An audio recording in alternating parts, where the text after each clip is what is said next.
जय हिंद दोस्तों, competition zone में आपका स्वागत है। डेली का जो हम लोग सेशन चलाते हैं करंट अफेयर का, वो फिर से हम लोग शुरुआत करते हैं। आज का जो करंट अफेयर है वह है आपका 21 मई का। चलिए पहला क्वेश्चन की ओर चलते हैं। पहला क्वेश्चन है, हाल ही में SMILE यानी कि solar wind magnetosphere ionosphere link explorer mission किनके द्वारा संयुक्त रूप से लॉन्च किया गया? तो यह है आपका यूरोप और चीन के द्वारा। पढ़ते हैं इसके बारे में। SMILE का पूरा नाम solar wind management ionosphere link explorer है। इसका मुख्य उद्देश्य यह मिशन सौर हवाओं और पृथ्वी के मैग्नेटोस्फीयर के बीच के संबंधों का अध्ययन करेगा। मिशन का जीवन काल के बारे में समझते हैं। इस मिशन की कार्य अवधि कुल 3 वर्ष निर्धारित की गई है। वैज्ञानिक भागीदारी की बात करें तो इस प्रोजेक्ट में 250 से अधिक चीनी और यूरोपीय वैज्ञानिक एक साथ काम कर रहे हैं। यह उपग्रह पृथ्वी के सबसे करीब 5000 किलोमीटर और सबसे दूर यानी कि 1,21,000 किलोमीटर की दूरी वाली कक्षा में चक्कर लगाएगा। नेक्स्ट क्वेश्चन है, हाल ही में DRDO ने ड्रोन से लॉन्च होने वाली ULPGM V3 मिसाइल का सफल परीक्षण किस राज्य में किया है? इसका सही आंसर है आंध्र प्रदेश। समझते हैं इसके बारे में। DRDO की स्थापना को देखते हैं। रक्षा अनुसंधान एवं विकास संगठन यानी कि DRDO की स्थापना वर्ष 1958 में की गई थी। बात करें इसका मुख्यालय का, तो इसका मुख्यालय नई दिल्ली में स्थित है। आंध्र प्रदेश के प्रमुख केंद्र की बात करें तो आंध्र प्रदेश के श्रीहरिकोटा में इसरो के सतीश धवन अंतरिक्ष केंद्र SDSC भी स्थित है। परिरक्षण का महत्व, ULPGM V3 एक आधुनिक मिसाइल है जिसे मानव रहित हवाई वाहनों ड्रोन से सटीकता से दागने के लिए डिजाइन किया गया है। DRDO का आदर्श वाक्य, इसका मोटो बलस्य मूल विज्ञानम, इसका मोटो है बलस्य मूल विज्ञानम, शक्ति का स्रोत विज्ञान है। ठीक, चलिए नेक्स्ट क्वेश्चन की ओर आगे बढ़ते हैं। ग्रामीण विकास मंत्रालय द्वारा देश में महिला सशक्तिकरण को बढ़ावा देने के लिए किस राष्ट्रव्यापी रोडमैप पहल को लॉन्च किया है? तो इसका सही आंसर है आपका SHEMARTS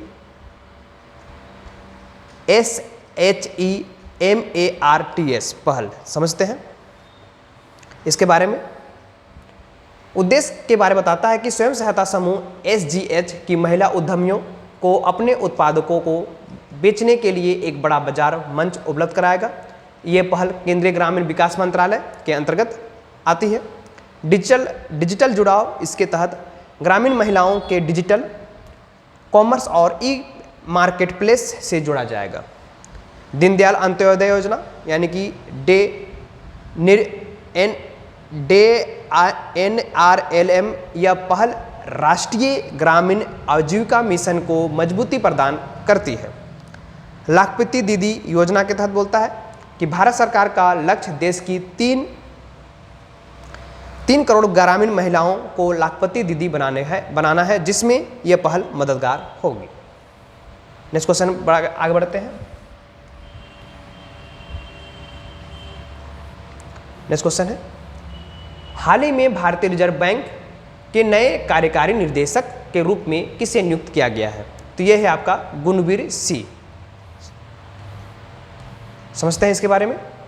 RBI की स्थापना, भारतीय रिजर्व बैंक की स्थापना 1 अप्रैल 1935 को भारतीय रिजर्व बैंक अधिनियम 1934 के तहत हुई थी।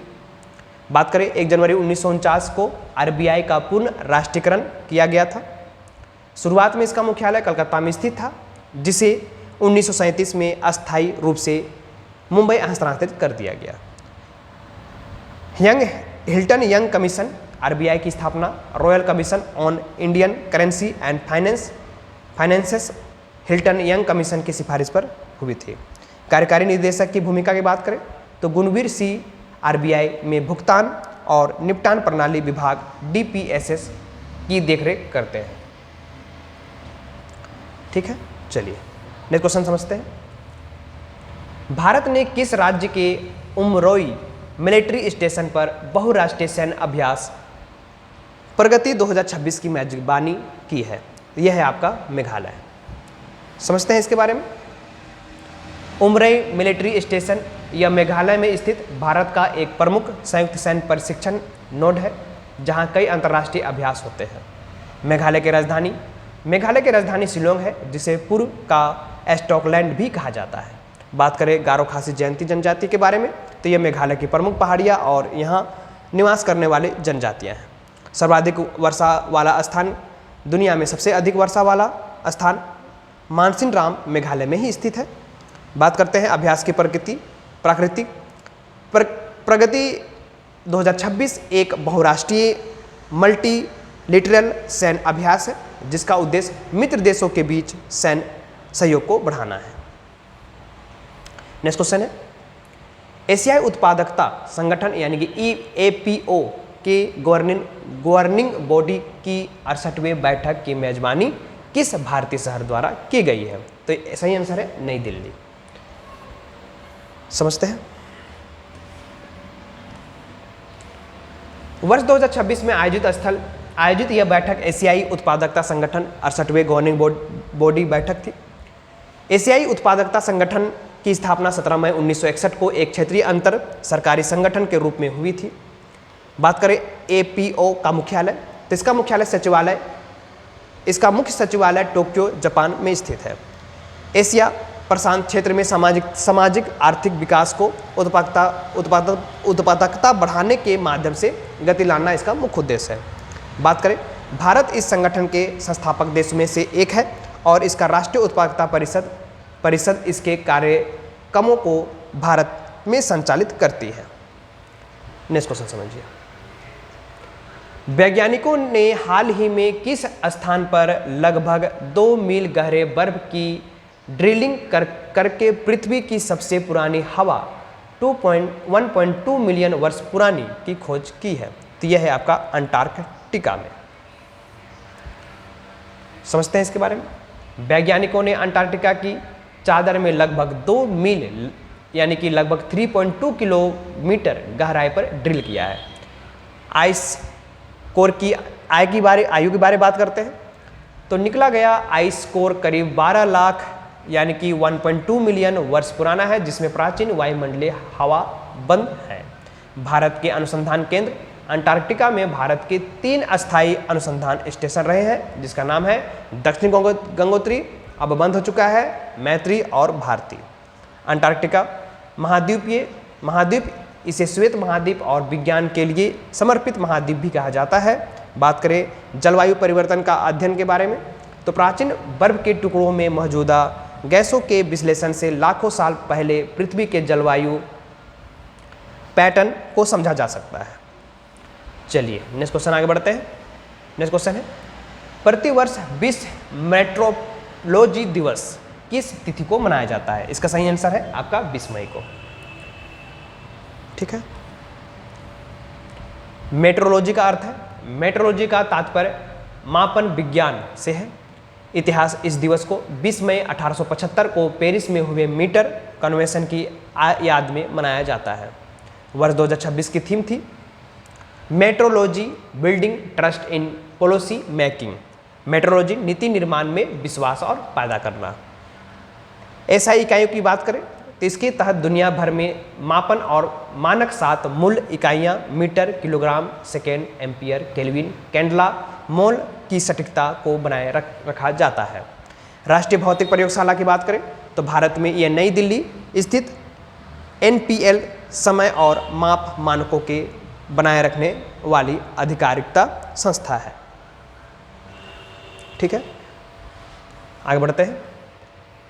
हाल ही में राष्ट्रीय डोपिंग रोधी एजेंसी यानी कि NADA ने पॉजिटिव डोप्स टेस्ट के बाद किन 2 एथलीटों को 3 साल का प्रतिबंध लगाया है? तो ये नाम है अंकिता और JS पाटिल को। समझते हैं इसके बारे में। NADA का पूरा नाम नेशनल एंटी डोपिंग एजेंसी, राष्ट्रीय डोपिंग रोधी एजेंसी है। NADA की स्थापना 24 नवंबर 2005 को भारत सरकार द्वारा एक स्वायत्त निकाय के रूप में की गई थी। बात करें मुख्यालय और मोटो का, तो नाडा का मुख्यालय नई दिल्ली में है और इसका आदर्श वाक्य प्ले फायर निष्पक्ष खेल है, प्ले फेयर।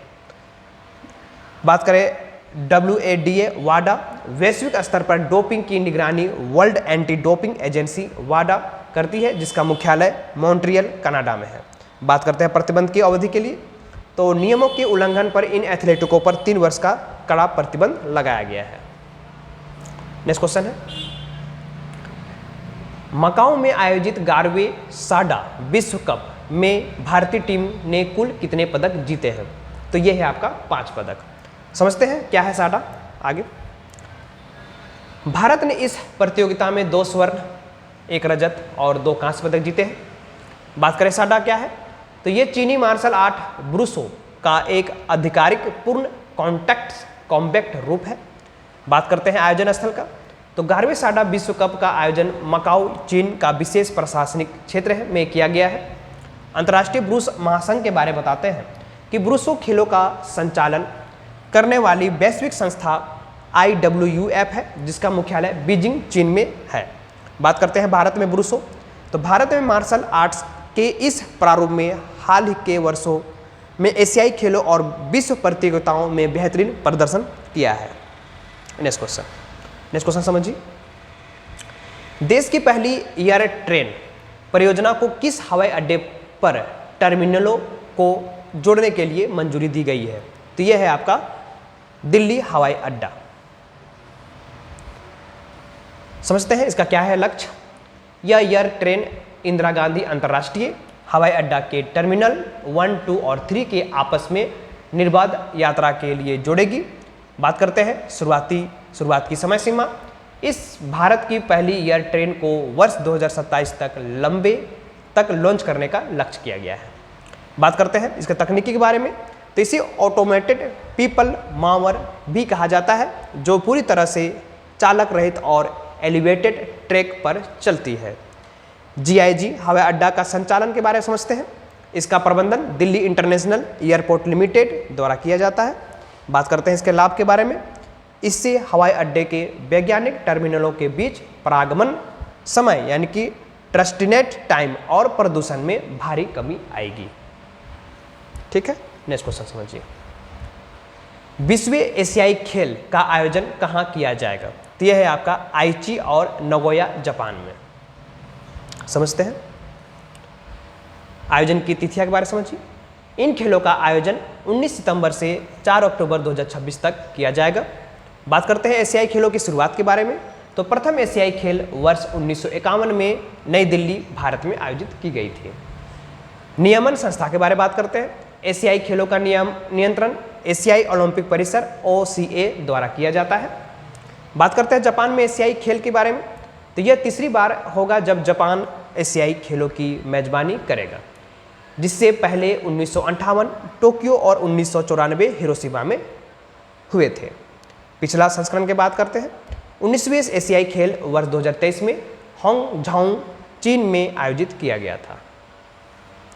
नेक्स्ट क्वेश्चन समझिए, किस राज्य सरकार ने 1 जनवरी 2026 से अपने NCR जिले में कैब एग्रोगेटस और डिलीवरी सेवाओं के लिए केवल हरित वाहन अनिवार्य कर दिया है? तो ये राज्य है आपका हरियाणा। समझते हैं इसके बारे में। NCR का पूरा नाम बता रहा है कि नेशनल कैपिटल रीजन है, जिसका राष्ट्रीय राजधानी क्षेत्र के रूप में जानते हैं। हरियाणा के जिले के बारे में बताया है कि हरियाणा के कई प्रमुख औद्योगिक और व्यावसायिक शहर जैसे गुड़गांव यानी कि गुरुग्राम, फरीदाबाद, पानीपत, सोनीपत NCR का हिस्सा है। बात करते हैं इसका उद्देश्य की, तो दिल्ली NCR क्षेत्र में बढ़ते समय प्रदूषण को नियंत्रित करना और पर्यावरण अनुकूल परिवहन को बढ़ावा देना है। बात करते हैं हरित वाहन विकल्प के बारे में, तो डिलीवरी सेवा और ओला उबेर जैसे कैब बेड़ों में केवल CNG या इलेक्ट्रिक वाहन को चलाने की अनुमति होगी। हरियाणा की राजधानी और मुख्यमंत्री हरियाणा की राजधानी चंडीगढ़ है ना, मुख्यमंत्री का नाम नहीं दिया हुआ है। चलिए ठीक, आगे बढ़ते हैं। दुनिया भर में प्रतिवर्ष अंतर्राष्ट्रीय चाय दिवस कब मनाया जाता है? तो यह है आपका 21 मई को। नेक्स्ट क्वेश्चन है, संयुक्त राष्ट्र यूएन द्वारा आधिकारिक तौर पर हर साल 21 मई को अंतर्राष्ट्रीय चाय दिवस के रूप में घोषित किया गया है। बात करते हैं शुरुआत, तो संयुक्त राष्ट्र महासभा ने दिसंबर 2019 में इस दिवस को स्वीकार किया और पहला आधिकारिक वैश्विक चाय दिवस 21 मई को 2020 को ही मनाया गया था। बात करते हैं उद्देश्य, चाय की ऐतिहासिक और सांस्कृतिक महत्व को पहचान तथा इसके सतत उत्पादन व उपभोग को बढ़ावा देना है। बात करते हैं भारत में चाय की स्थिति, तो भारत दुनिया का दूसरा सबसे बड़ा चाय उत्पादक देश है और असम भारत की सबसे बड़ा चाय उत्पादक राज्य है। टी बोर्ड ऑफ इंडिया के बारे में समझते हैं। भारतीय चाय बोर्ड की स्थापना चाय अधिनियम 1953 के तहत की गई, जिसका मुख्यालय कलकत्ता में है।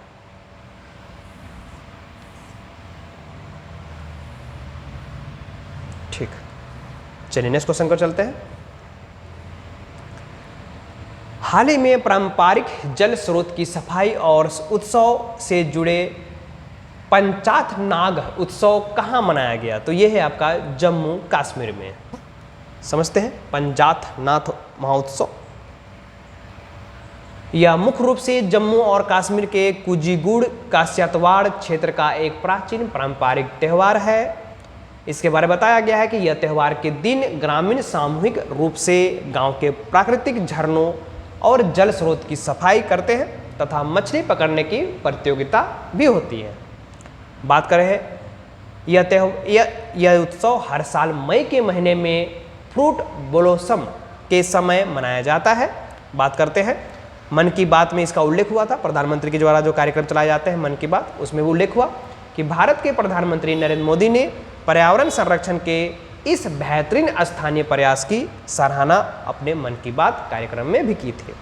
बात करते हैं सांस्कृतिक महत्व, तो यह त्यौहार सांप्रदायिक उत्सव, सांप्रदायिक सद्भाव, भाईचारा और जल संरक्षण का एक बहुत बड़ा प्रतीक है।